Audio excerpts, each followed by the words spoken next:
Nibatun gajah tanggai 12 Rabiul Ula.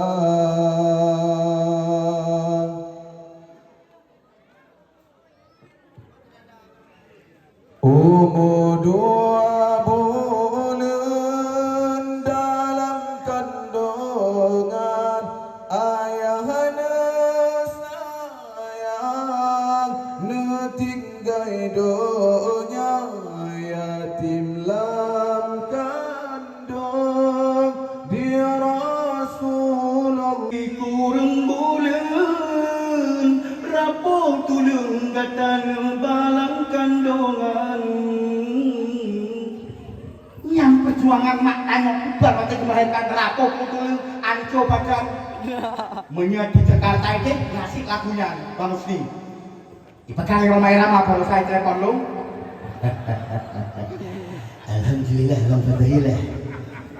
Dan kali ini saya akan bisa berjumpa dengan hadirin di Kampung Sentosa.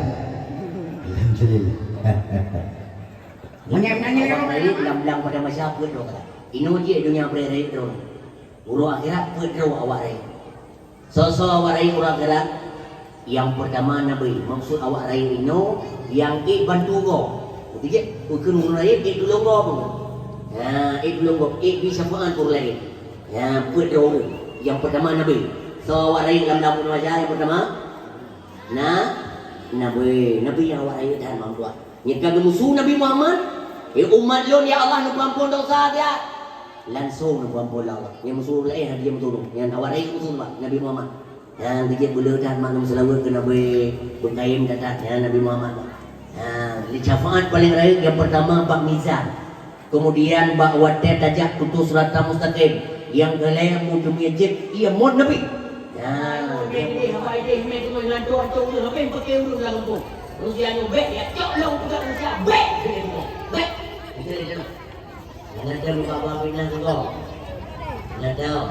Dia tu lalu ada tanya wajah, urung bawa lain tu wajah dalam merah pun.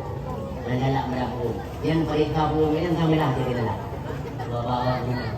Dia dalam ceramah lu ke Raden. Raden radio.